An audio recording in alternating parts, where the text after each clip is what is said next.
Hello everyone and welcome to this video. In this video we're going to be taking a look at Street Fighter Zero or Street Fighter Alpha 3 Max for the PlayStation Portable. The game was produced and developed by Capcom and was released in 2006. However, as I'm sure you are wondering, is this version of Street Fighter Zero 3, also known as Alpha, even worth your time or not? Especially considering all the various ports of this game, which is the one that you should focus your time and attention on, so that you're not missing out on anything in particular. Here's a look at what the PlayStation Portable version has to offer gamers over everything else.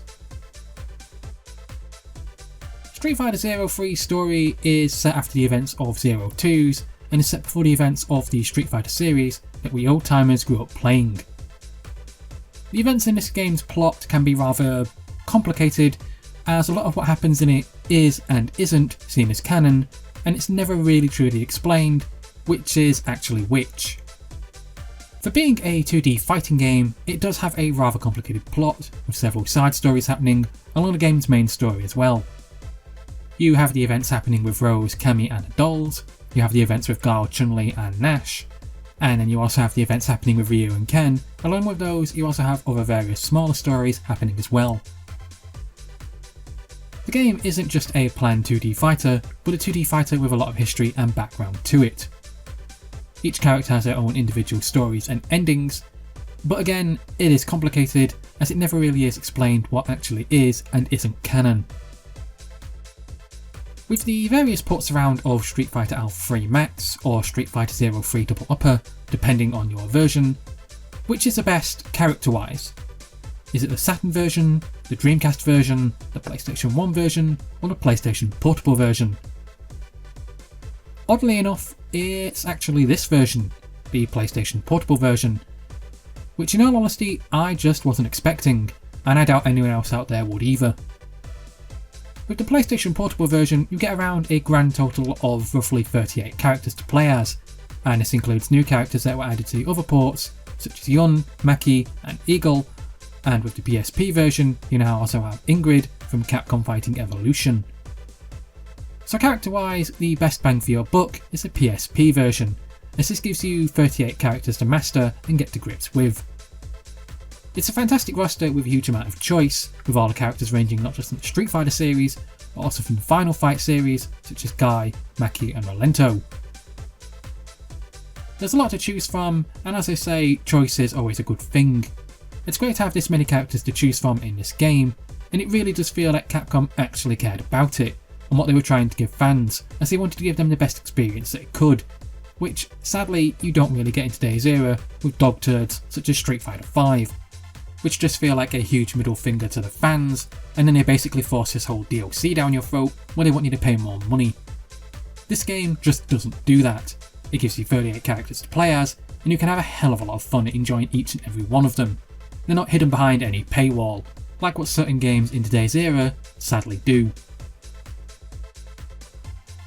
When it comes to Street Fighter Zero 3's gameplay, what can I say about the game's gameplay which I doubt you're already going to know? It's a Street Fighter game for Christ's sake.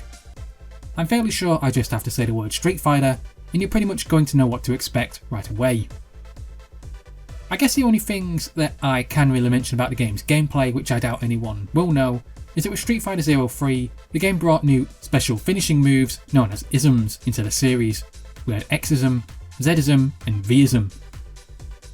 This gave you a choice of having one super special powerful super move, which was like what you would have used in Super Street Fighter 2 Turbo. You then also had the new Vism, which when used would clone your attacks, so you could use them to repeat attack a character. And then you had Zism, which was essentially like giving you a free barred option, where you could use a special move either 3 times in a row, or you could use it to form one big powerful special super move, like what Xism gave you. Street Fighter Zero 3 also offered a World Tour mode, which is sort of like a RPG where characters travel around the stages and defeat various characters in order to gain new special abilities such as Auto Block and a few others that honestly I can't really remember. The truth is, it was a nice added touch, but personally I hardly touched it as I just couldn't get into it nor see any real point to it. It's a nice feature added to the game, but one I highly doubt that many out there will actually play. It's nice to have it there, but I don't really see it as being that important.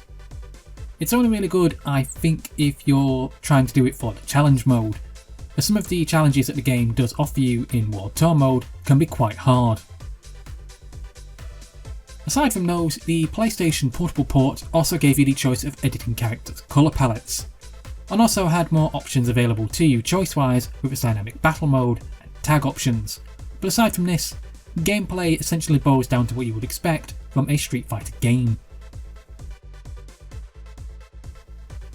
Here is something I was not expecting with the PlayStation Portable when it comes to the game's graphics.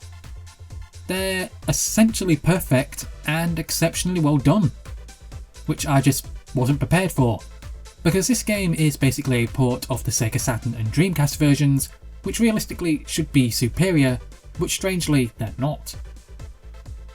Loading times don't really exist, and combat begins pretty much straight away, unlike the PlayStation 1 or Sega Saturn versions, which both had rather long loading times in between matches or rounds. Another amazing feature with the game's graphics on the PlayStation Portable version is the fact that all the animation frames are here. With the Sega Saturn release, the game required an additional memory card, which would slot into the back of the Sega Saturn console, that helped store the game's various data. The PlayStation 1 version didn't have this feature, and as a result, a lot of frames were cut from the game, and it just looks rather jagged and messed up in comparison when you compare it to the Saturn version, because when you play the PlayStation 1 version, you can tell something's missing, as characters have less frames of animation to them, so each movement that you perform just looks rather incomplete. With the PlayStation Portable having a limited capacity on what it could do, I was genuinely shocked by the fact that all the frames are here and present in this port. It really is an amazing feat and makes the game just look so much better for it, as all the character animations just look better when moving, unlike that of the PlayStation 1 version. The game has many stages for you to do battle on, and most of the characters have their own particular stage assigned to them.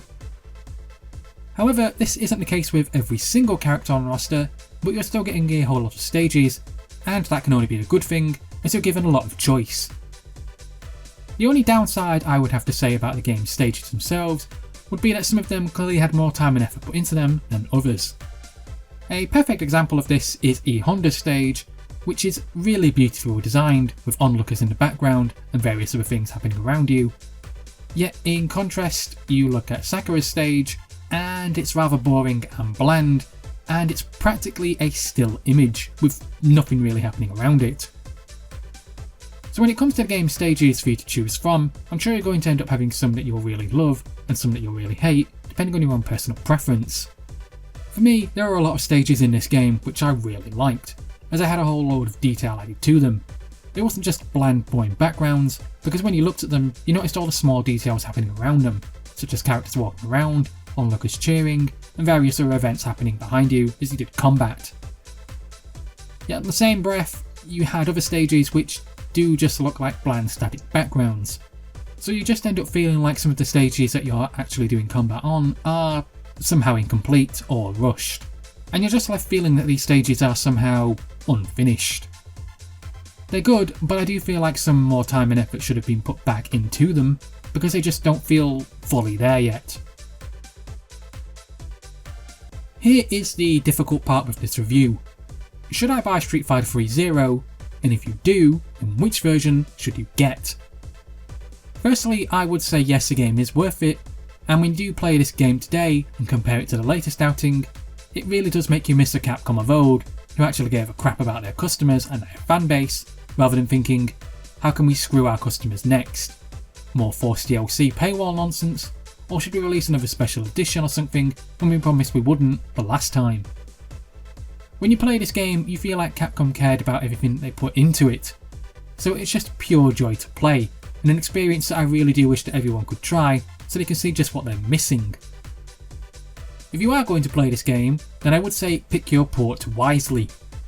Do not buy the PlayStation 1 version, as when you compare this to all the other versions, it really is the weakest out of the lot. It has less frames of animation to it, and it just feels rushed.